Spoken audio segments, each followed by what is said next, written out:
Oh no, I think he's gonna jump!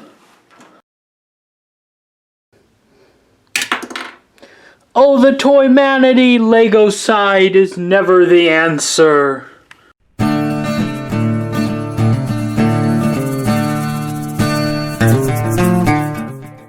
Howdy y'all, and welcome back. And don't worry, our little sheriff friend here is just fine. This little thing is my new computer tower. This is the Thermaltake Tower 900. And it is a tower. I mean, in comparison, if this was a real human being, this would actually be a skyscraper. I mean, this would be an apartment complex. It is gigantic. I mean, I have giant 8-inch long hands, and they're just insignificant on all of this. And this is my head compared to it. I wear a size 25 hat. It's the biggest size I can buy, and this is my head compared to this thing. It is massive. And as per my usual likes, it's kind of retro looking. It looks like an old piece of computer equipment, which is exactly what we're going to use it for. Originally, I planned to base this on the old Play-Doh computers. They're little terminal computers. Well, here's a picture of one. I really like these. I really do. They're cool looking. And they're also one of the first computers to utilize touch screens and plasma screens, interestingly enough. But I decided against going with the Play-Doh design, and instead I'm going to be basing this on the old Tandy line of computers, the Trs-80s. More specifically the Model 3, because I have one. I've mentioned it before, and I've even said that at some point I'll do a video on it. Well, this is going to kind of be that video. I, a few years ago, bought it. Didn't work. I took out the parts that did work, sold them to people who could use them, and I retrofitted it into a modern computer. Not a very powerful modern computer, but still a modern computer. And I used it for a couple years like that. Since buying my gaming computer, I haven't really used it much, and that sort of bothers me because I really do love it. So instead of basing this on a whole nother computer, I thought, why not simply incorporate it into my gaming setup, which is exactly what I'm going to do. It's going to be one of the monitors, it's going to be the computer speakers, it's going to be the keyboard, even the on-off switch, and a disk drive. I will show that later in the video. I'm not going to show me re-retrofitting it to change it from what it is now to what it will be when it's done, but I'm going to show it off a bit towards the end and once I actually hook it up to this.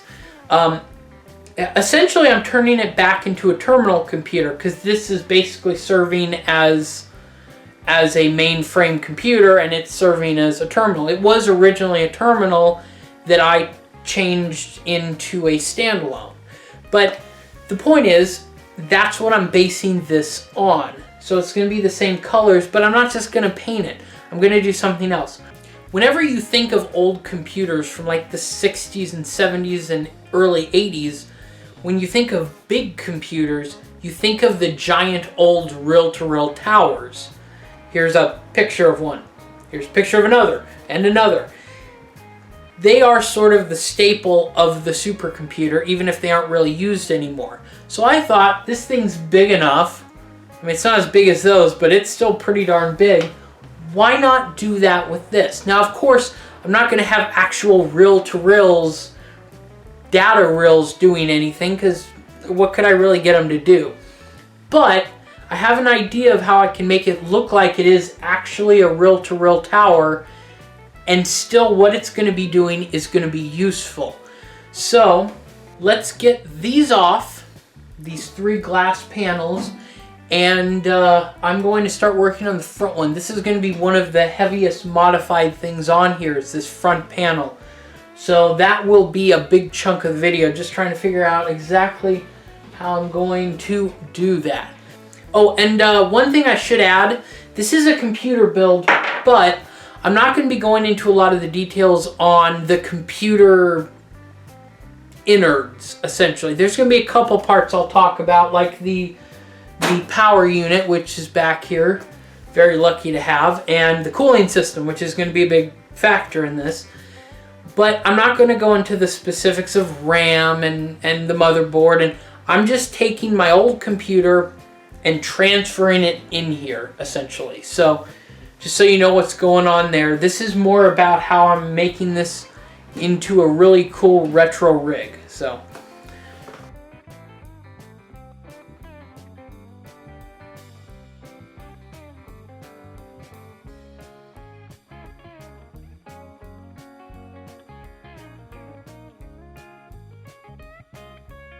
Okay, so this is the main piece of glass. This is the one that goes on the front.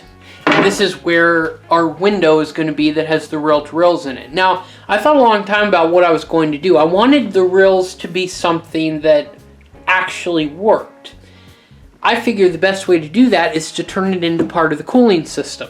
One of the reasons that I bought this computer and that I'm doing this to begin with is because I need my computer to run cooler. I don't want to have all the liquid cooling stuff because honestly those fail so often, and when they do, they often leak, damaging the rest of the computer. I don't want to deal with that. So I'm going to go air only, which means that the logical step in making the rails spin is mounting them to a fan, which is exactly what I'm going to do. I looked around for quite a long time thinking about what type of fan I was going to get, and one day at the thrift store I found this. This is an AC Infinity, and what this is a cooling system for stuff like a stereo, like a living room stereo or surround sound system. Essentially, this is designed to sit on top and it pulls the air up, thus pulling the hot air away from the system. This is absolutely perfect. Well, I think it is. I still have to figure out if I can use it or not.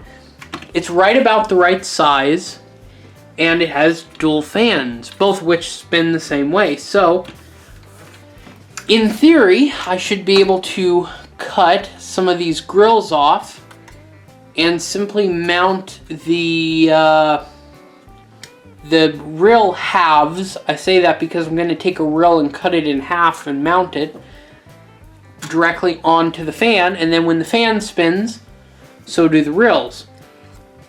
This also has the advantage of the fact that it allows me to control the fan speed, and it has a temperature sensor. In fact, it's right here, which means that I could set it on automatic. If it gets too hot inside the case, this comes on. If it isn't, then it doesn't. It kind of makes sense. There are a couple issues, though, that I'm about to try and work out. One is that I need this panel to be accessible. If it's inside here, it won't be. So I could do without it, but I'd rather not. I'm thinking of trying to remove this and whatever board it's attached to, and then mounting it down on the case. There's a little accessory slot at the bottom, and I'm thinking of mounting it down there. Now, that will mean some wiring, unfortunately, but it shouldn't be too difficult. The other problems involve how the air actually gets to the system. Of course, this is going to sit in here, and essentially the front will be painted except for a window so that you can visually see this. I'm also thinking about a light, too. I think it would just look good that way. And this is fairly dark tinted. It may not show too well without a light inside. But I don't want the air to simply recirculate. I want fresh air coming in. So I'm going to have to build a duct system, probably out of cardboard, I'm thinking, because that'll just be the easiest, and it's not ever going to get wet or anything like that. So, and the duct system will just follow down here, and it'll connect. There's two small openings on the front that it can pull air in from, and essentially what that'll do is, because the built-in fans are both on the top of the case, so they're pulling air up. This will pull air from the front bottom, meaning it'll pull air from the ground, the coolest air possible. It'll go up here. it'll be thrown out, which will be thrown directly essentially onto the motherboard for maximum cooling, and then it'll be pulled out the top. Cool air in the bottom, hot air out the top. Doing that gives me two problems. One is that this sort of has to be removable so that I can occasionally clean the inside of dust buildup. That's not too bad. It does have air filters all throughout the case, so there shouldn't be too much. That should be something I have to do every couple of years. I should be able to figure that out. The other problem is that this works backwards from how I need it. I need this temperature probe on the inside of the case, which means this has to sit like this rather than this. The problem is the fans pull air this way, which means if they're like that, the air is being pulled out and down. I don't want to do that. So what I'm going to try and do now is take this apart, see if I'm going to be able to use this at the bottom, and then see if I can flip these fans around. I'm not sure I can, but we're going to find out. Everything's coming up Millhouse. This is going to work perfectly. I switched both of these around, so now that it was surprisingly easy. I was worried that I would at least have to add a bit more cable or something, but there was plenty of wire to simply pull these out from the front and then flip them over, and the screws went right through without an issue. So now, let me do that. There they are, and they are blowing this way, and this is the thermostat. So they are blowing what will essentially be towards the motherboard. And this is the little control panel. It looks like it's just a series of two wires. I can either splice them or even just find some cables to lengthen those, but they are glued on there. I'm kind of worried if I start pulling at them I might break something, so I may just end up splicing everything, which is also really good because this whole panel here is actually screwed on to the board. I didn't think it would be. I thought I'd have to figure out a way to make everything stay together, but I don't. This is surprisingly easy. I can just build a piece cut right to there and slip it right through the front. And then this has two controls. There's this one, which essentially controls what it does. So now that little light's on, this is in thermostat mode, I guess you would call it. If it gets too hot, it'll automatically turn on. I forget what two lights does. There's one of them turns it on to this fan setting that you've set it to, and one of them adjusts the fan speed automatically. That's what it is.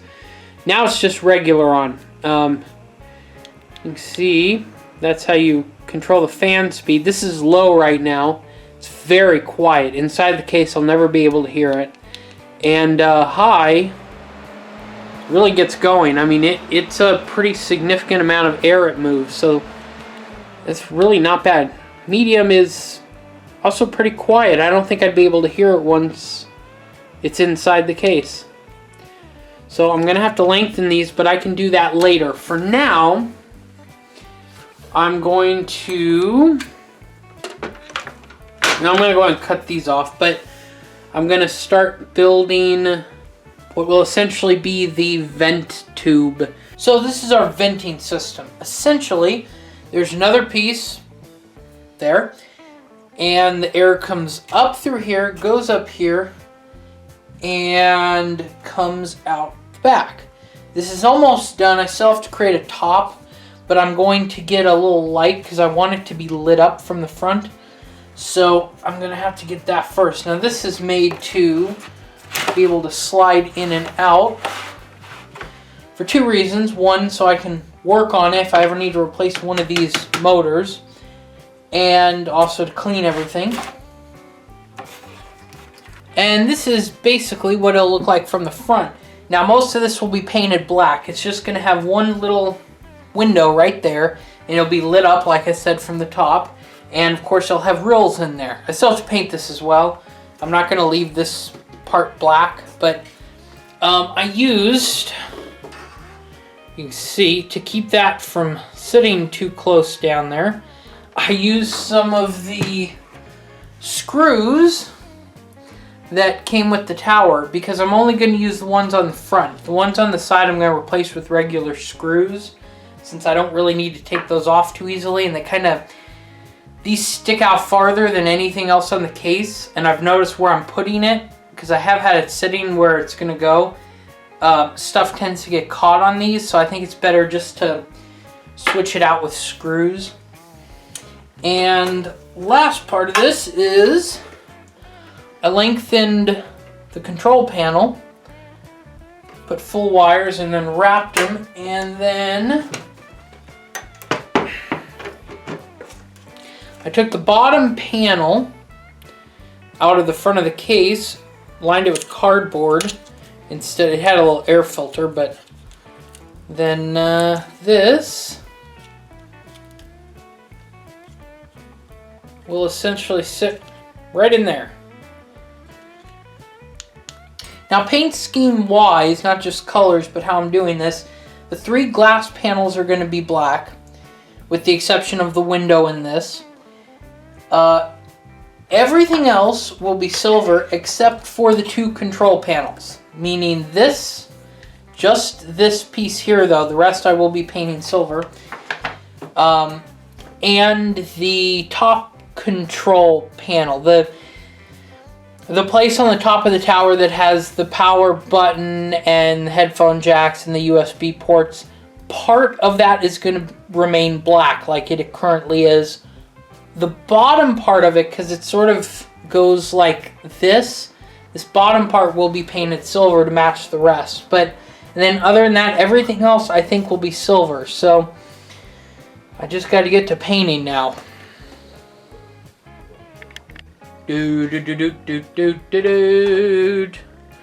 We've changed venues. Welcome to my bedroom. Unfortunately, this thing is too big for my workbench. It just is. It barely sat on it before, and now I can't set it on it because I don't want it pressing up against the back and scratching any of the paint on this. So, welcome to my bed.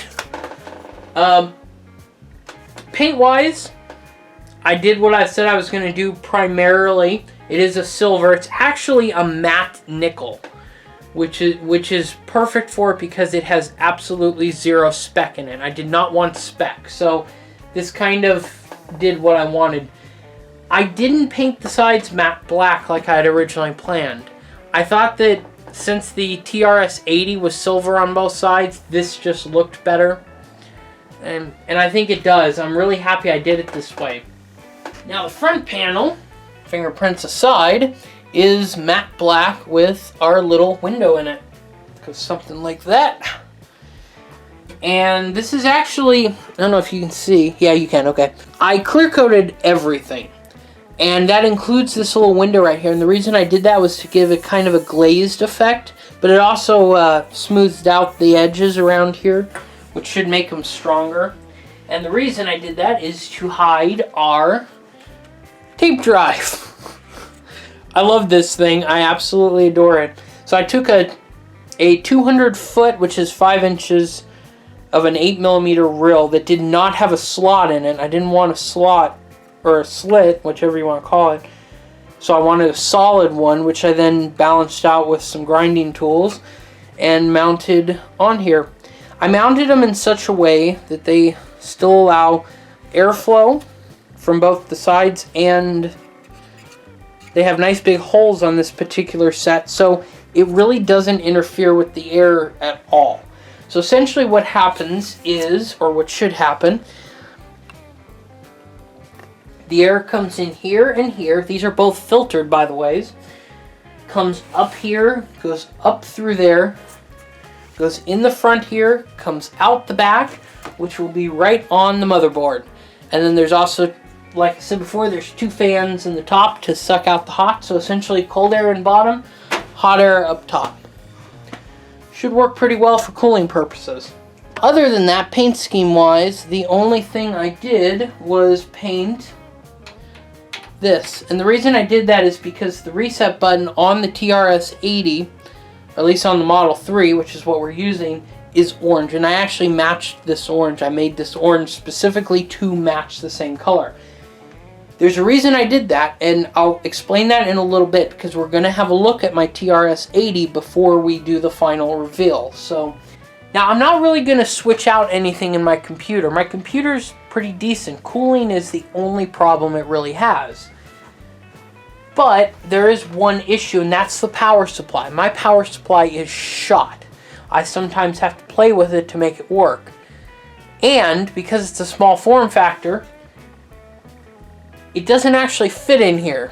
I could make it fit, but I don't have to, because the day I bought this at a thrift store for, I think, like, I don't know, a few bucks, I bought this. This is a Corsair CX750. It's a fairly expensive power unit that is in almost brand new condition. I paid next to nothing for it. This thing is perfect, and it's perfect for a few reasons. One is that it is actually the right size to fit in here. Two, humongous fan that is temperature controlled. My other one is not temperature controlled and has a very small fan. I think that's one of the reasons that it heats up so much. This baby is plenty big enough and should pump out plenty of air. The other reason this is perfect, and I mean perfect, is because of this. Not done yet. Almost. Almost. There we go. The cables on this thing. I actually think they're long enough to fit the motherboard without any additional cable extensions. I'm not sure yet. I won't really know until I get this thing mounted in there, but I'm pretty sure I'm going to be able to just plug and play. I mean, it's absolutely astonishing. I did, however, do one modification to this thing, though. I added this. This is an extension cord, and I just added this directly onto the contacts right on the other side of the plug here. The reason I did that is because this has a power brick. So rather than having two power supplies coming out of the computer, I figured why not just run it all off of this, and it gives me two extra plugs if I need them for anything in the future. One of the things I've considered doing is putting my modem and actually mounting it inside here, because honestly, there's enough room. And since I live in Phoenix, cooling is an issue. But, you know, I don't know I'm going to do that yet. That's just something I might do come summertime if I think it would help. I would have to actually run internet in here, which there's no actual internet in here. I operate off of Wi-Fi. So that would be something I would have to figure out. I don't know. That I have the option. I like having the option. And if I need to add anything later on, I have the option for that since I have two extra plugs. Now while I'm working on this, let's go look at the Trs-80. Now while this thing might look like it can barely play Donkey Kong, underneath its chassis lies quite a few new components. The monitor is now a full-color LCD HD screen. The keyboard might look original, but this is actually a Magic Force keyboard. It's fairly new. Cost about 90 bucks when I originally built this a couple years ago. As far as I know, they still make them. Maybe they don't. Who knows? But they're good keyboards. So, like I said, proper mechanical sounds and everything. No squishy garbage. The bezel is the original bezel. I cut and fit and filled in a few gaps to make everything work. And I bought these retro keys, which I also paid like 70 bucks for back when I did this, to really sell at home. They are shaped almost identical. Let's see if I can get one out, get a little bit closer. They are shaped almost identical to the original keys, and they are full molded. They're not painted, so that's a very big plus. They should last forever. Now over here you have two things to note. One is it still does have the old 16K badge, and up here it has an orange button. Now if you are familiar with the Trs-80, you know that that was a reset button originally. When I built this into a modern computer the first time, I used this as the standby and power button. So essentially, you know, this is what brought it in and out of standby, and if you held it, it shut the computer down. What I've done now is I've ran a cord, which I used an audio cord for, and this is going to plug into a plug I put on the tower, and it's connected to the tower's on-off button, which I'll remind you that I also painted the same color of orange. So this button will continue to be a standby button for the computer, just like it should be. There is a master power switch, which is over here. This is original. It cuts off all the power to this. Now there's also two power buttons over here, little slider switches. Originally, there was a, I believe, contrast and brightness control for the tube monitor. I don't need that anymore, so those are gone. What they do now is one of them turns off the power to this in case I want the monitor off, but I want the rest of it on. The other one does something that you can't see. There is a speaker inside of here mounted to the casing for the motherboard. It's a pretty decent speaker bar, and I'll just, real quick, you can see up top it has vent holes, and these vent holes is where the audio is going to come out. Like I said, it's a pretty decent speaker bar, so it sounds, actually it sounds much better than the speakers I have now, so can't really complain. Of course, I got audio plug coming out right there. Now the last thing to mention is this.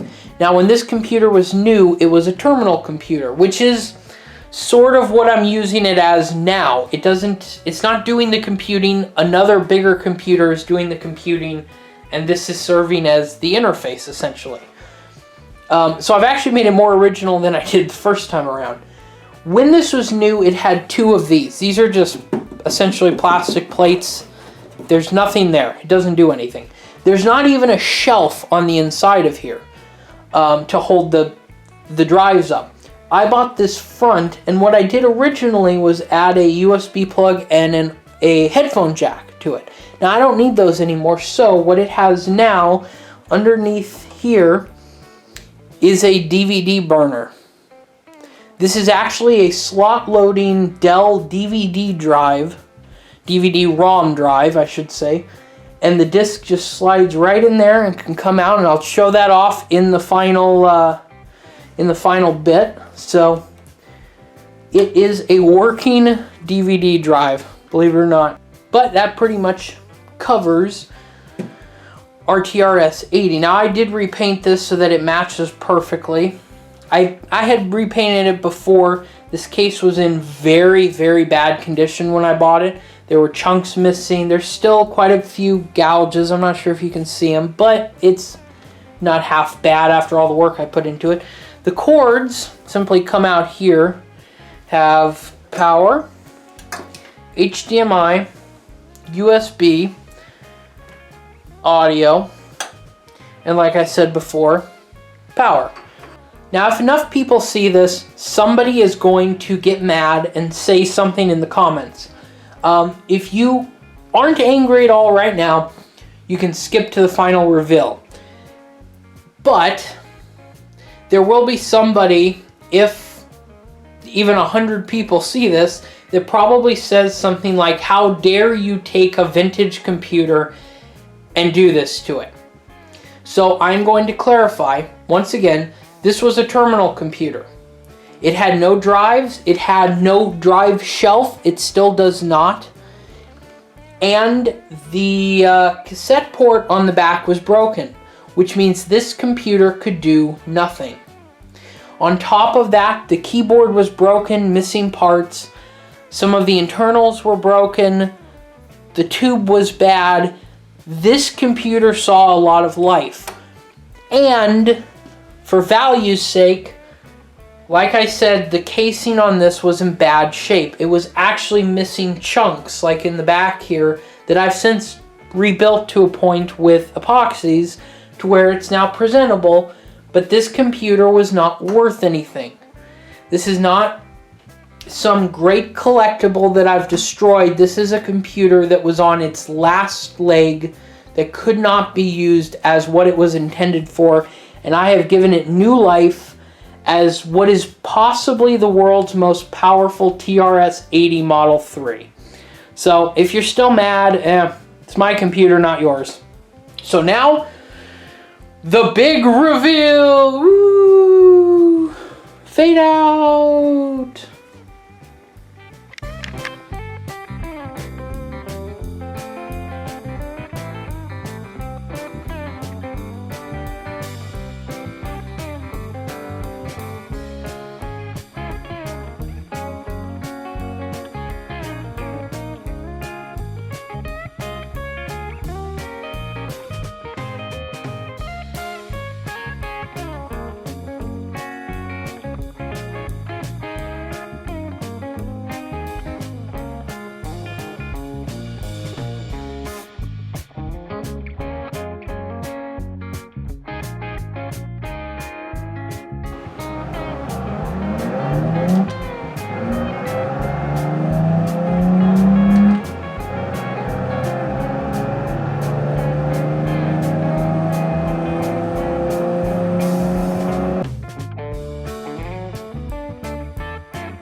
Hey you! Put down your cellular phones and Walkmans and listen to this. Are you looking to buy a desktop computing machine? Do you want to leave your friends' Apple IIs and Commodore 64s in the dust? New for 1983.